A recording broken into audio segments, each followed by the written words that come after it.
Good afternoon, everyone. Thank you, Yayasan Hasanah, for this opportunity to speak here today to all of you. From the forest and the land, let's dive into the sea, which for many is a place that seems unreachable. It's vast, it's mysterious, and some people even think it's dangerous. And the marine life that live in the sea are often invisible because, well, you have to dive in. But there are many of us who also have a huge passion and love for the sea. And for me, my love affair with the sea begins in my childhood. This love was cultivated primarily through many school holidays spent in places such as Tanjung Jara and Cherating. Yeah. And it was a love that never waned even as I grew older.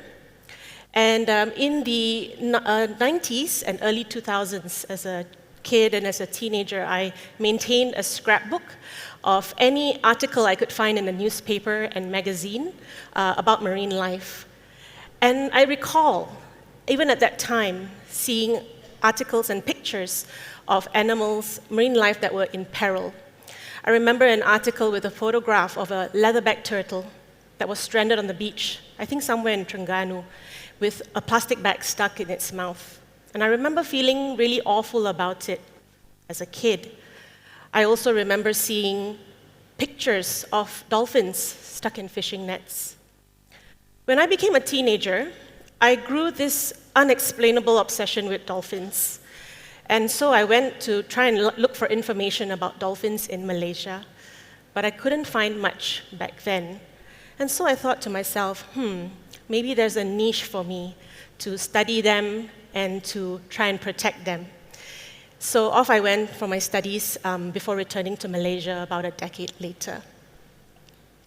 This was me 16 years ago at the start of my professional career here in Malaysia.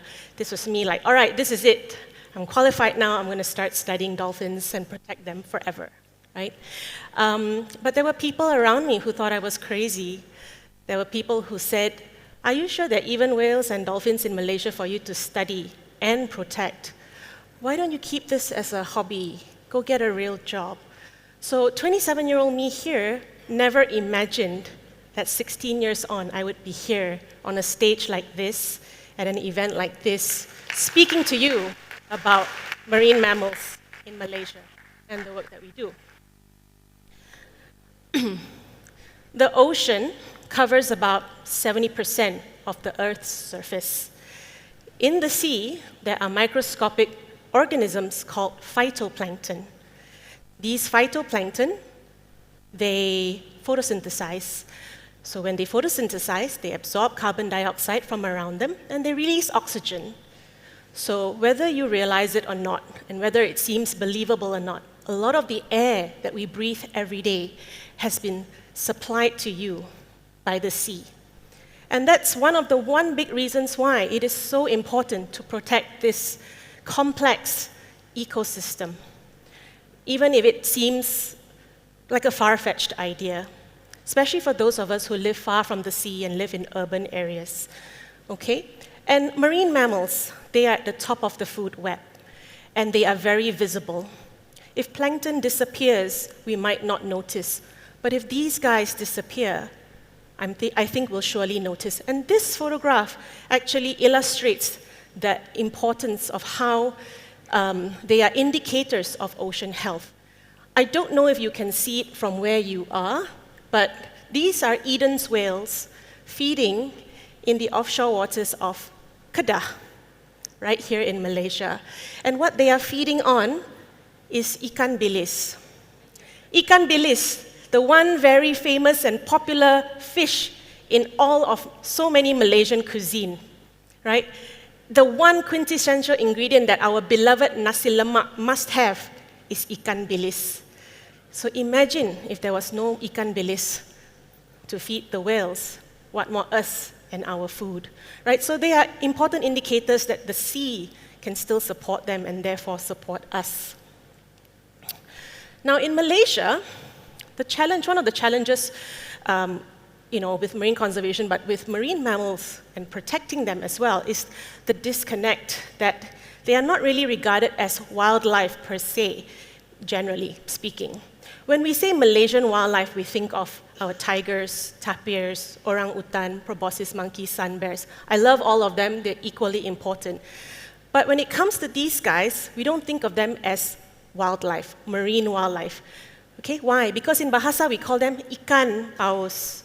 We call ikan lumba-lumba. Ikan is fish. Fish is something we eat, right? So there's a bit of a disconnect there, but truly, it's harder to really champion why they are important, as well as because of this terminology thing.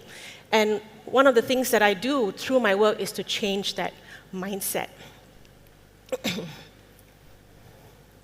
I want to show you something special. This is Malaysia. This is not Bali, it's not Tahiti, it's not Hawaii. These are pan-tropical spotted dolphins living their best lives in the waters of Johor. In fact, we recorded this just a few months ago, yeah. This is also Malaysia. This is not Australia. This is not the US. This is in Kedah, just up north. This is an Eden's whale mother, female, and her calf, and they're feeding on small fish and ikan bilis in the offshore waters of Kedah. They're Malaysians too. They live here, and they constitute part of our natural marine heritage. Isn't that beautiful? Yeah. Okay, but this is also Malaysia. Okay? I have been at sea miles from shore, no land in sight, and there are floating islands of trash that have come from land. The video there shows an endangered juvenile hawksbill turtle that we chanced upon while we were out at sea one day doing our work. And if not for the fact that we had decided to approach this patch of garbage that day, and if not for the fact that that turtle must have just gotten entangled and still strong enough to flap around, we wouldn't have noticed it because it was so camouflaged with the debris. We're so lucky that we encountered it and we managed to cut it free, and we went far away from this site and released it. And I hope it's living its best life now. But this is also the reality out there. What we do on land is impacting the ocean out there, the ocean that supports our life on land. This is also in Malaysia. This is also happening in Malaysia. In fact, this was just 2 months ago. There are animals that are getting caught in nets, whether it's illegal nets, legal nets, doesn't matter. So people have asked me, why do I choose to study marine mammals?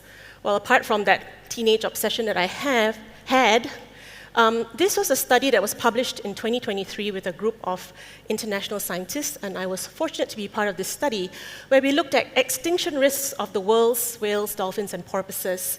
And we found that 1 in 4 species of whales, dolphins, and porpoises are threatened with extinction. And geographically speaking, Southeast Asia presents to be a hotspot with the highest global extinction risk of these animals. And on top of that, 3 of the species that we study and work to protect, 3 of the species most commonly occurring along our entire coastline, from Perlis all the way to the eastern seaboard of Sabah, the Irrawaddy dolphin that you just saw in the previous slide, the Indo-Pacific finless porpoise that you saw, the Indo-Pacific finless porpoise, as well as the humpback dolphin, are in the top 10 list of species with the highest global extinction risk. Through the work that we do, we work throughout Peninsular Malaysia, and we have been working in Perak as well for just over a decade. In 2013, when we started studying dolphins in Perak, in a day I could perhaps see 12 sightings, 12 times I could sight dolphins in a day. But it was also a time of a lot of intensive fishing activities in the area. Fast forward a decade now, We'd be lucky if we were out there and we even saw the dolphins once in a day. But along with that, as we speak to local fishermen and ask them about their fishing activities, ask them if they've been seeing dolphins, ask them if they've been going out fishing, many of them are telling us that they no longer go out to fish. Why? Because there's no more fish to be caught. Tak ada ikan lagi. Bila saya angkat jaring, tak ada ikan. So they don't go out fishing anymore. And this ties back to what I just said, that marine mammals are an indicator of what's happening out there. Along with this purported decline that we're seeing in Perak at least, we're also seeing that there's less artisanal fishing activities that are ongoing. But there remains so much to be discovered about these animals. Look at that, an octopus stuck to the body of a leaping dolphin. This is in Langkawi. Why? So through MareCet, which is the NGO I co-founded 13 years ago, we do scientific research to understand the ecology of these animals. Where are they found? How many are there? Where do they move? What are the threats? What are the overlaps with human activities? And we work now with local fishermen to try and find ways to ensure that dolphins don't come and get entangled in the nets, right? Through the funding and support from Yayasan Hasanah, we were able to do that. We provide training to local communities, to government agencies, to the public, to vet students.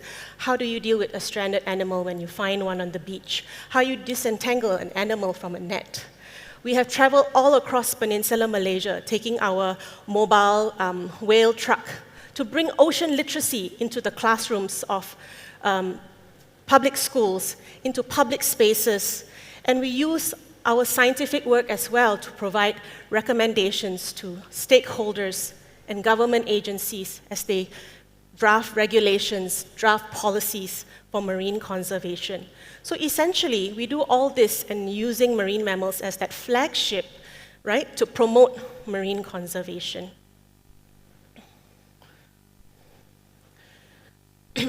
I'd like to think that, in general, we have what I call vitamin C, C as in SEA, deficiency, in that there is this disconnect. How does this affect me? Why should I care about marine conservation, right? But I always say, I think everyone and anyone can be an everyday ocean hero, right? It's sometimes in the small things that we can do, like making lifestyle choices, daily lifestyle choices that are kinder for the sea, kinder for the planet, right? Marine conservationists such as us, we are happy to do this work. You know, I feel like for me it's my life's calling, but we can't do it alone, right? And so we certainly need all hands on deck. We need your support. Our work matters. And I would like to just invite you to join us on this mission, on this voyage of protecting that one big ecosystem that supports our living on this planet. Now, it doesn't mean that each and every one of us have to be marine conservation enthusiasts, passionate about the environment. No, we just need to have that understanding and awareness that the sea is important for our survival. Right? Whether you're a corporate group, whether you're an individual, you can support our work and the work of all our marine conservationist friends out there by supporting a program, for example, supporting a school program, supporting the bycatch mitigation program, whatever it is, I'd be happy to chat, right? So this could be us together doing something good for the planet. I just want to close off by sort of repeating what the actor Pierce Brosnan, Mr. 007 himself once said, which is, we owe it to our children to be better stewards of the environment. Because the alternative is a world without whales. And that's too terrible to imagine. And that's me. Thank you so much, everybody. And thank you to all our supporters.